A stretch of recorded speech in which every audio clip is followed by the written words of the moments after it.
My name is Alexandra Fergusson, and today I will be presenting a paper by Dijkstra and Fleming titled Subjective Signal Strength Distinguishes Reality from Imagination. The ability to imagine is a complex function that has evolved within humans. The neural mechanisms that are involved in imagery have been found to overlap with those involved in perception from our senses. This overlap and the similarity between internal and external signals begs a question. How does our brain distinguish between external stimuli and internal imagery? Perceptual reality monitoring refers to our capacity to distinguish between imagination and reality. The Perky effect suggests that external stimuli are explained away as being imagery if it has the same content. In the original 1910 study, participants were instructed to imagine certain objects on a location, while unknowingly these objects are projected onto the same location. All participants did not notice these projected stimuli. Sensory strength is a cue that has been considered to help differentiate between imagination and reality. Imagery is generally found to be weaker in strength and less clear compared to perception. This difference in strength is considered to be due to mental imagery having an absence of bottom-up input, which means that excitatory neurons in the middle layer of the primary visual cortex are not activated compared to during perception. Previous studies suggest that imagery can have a bias effect on perception, leading to increased weight on imagination, which can result in a lack of perceptual discrimination. Additionally, in perceptual monitoring tasks, the participant becomes aware of the external stimulus, and subsequent trials are impacted with interpretation of sensory signals biased towards reality. This current study looked at testing different models of perceptual reality monitoring to determine how imagination and reality is distinguished from one another. There were 3 hypotheses noted. The null hypothesis predicts that imagery and perception are distinct and do not get confused. The second hypothesis predicts that if the same content is imagined and perceived, external input is explained away as being a result of imagery. The final hypothesis predicts that imagining and perceiving the same content leads to increased strength of imagery vividness and perceptual visibility. Experiment 1 includes 10 trials. Participants were instructed to imagine a stimulus while looking at dynamic noise, which you can see on the screen. They are instructed to report the vividness of their imagery.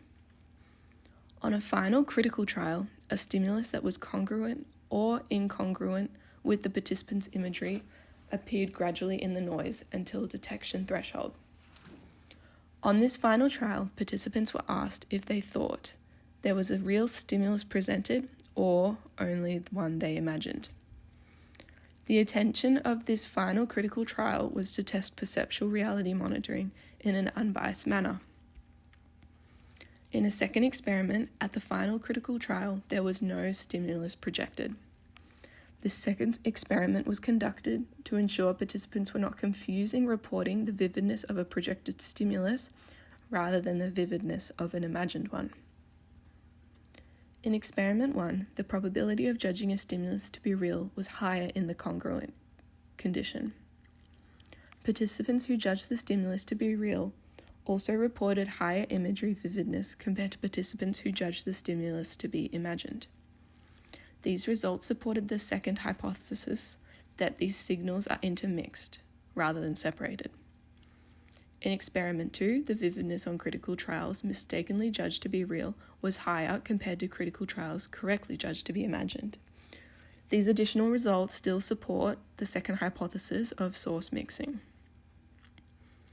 Results from experiments 1 and 2 suggest that the overlap between imagery and perception restrict perceptual reality monitoring. Imaging was conducted to test the prediction that similar neural sites are involved in internally triggered and externally presented stimuli. fMRI data was collected on participant ratings during imagery and perception tasks. Imagery vividness and perceptual visibility both resulted in activation in the same brain areas, the pre-supplementary motor area, anterior insula, and the dorsolateral prefrontal cortex areas. Perception was found to code more strongly compared to imagery. These results suggest that visual experience is encoded in a similar pattern regardless of whether perception or imagination is the source. The results of this study suggest that when determining whether an experience is a result of external or internal stimuli, the strength of the experience is compared to a threshold. If the experience strength breaches this threshold, then it is judged as perception, particularly because imagery is less vivid than perception. The study's findings are inconsistent with the Perky effect. Rather than individuals downweighing sensory information when imagining, these sensory signals are intermixed with imagery.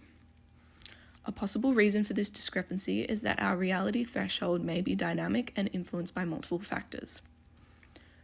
When the Perky study was conducted, projecting images was more of a novelty and may not have been expected by the participants, resulting in them chalking their experience up to imagination rather than considering another explanation. The technological advances and wide acceptance and use of technology in everyday life means projecting an image is not a new concept and more easily considered. Future research could look at what contextual and cognitive factors may further influence this reality threshold. The findings that sensory strength determines whether the source of an experience is reality or imagery provides a clinical implication. These results may provide further avenues for research in regards to conditions involving sensory areas, such as hallucinations. A common proposal is that hyperactivation of sensory areas may be involved in hallucinations. According to the current study, if imagery or internal activity crosses this proposed reality threshold, hallucinations may occur. There may also be errors that can occur with our mind setting a reality threshold. Future research could investigate whether perceptual reality monitoring is associated with experiencing hallucinations. Thank you for watching.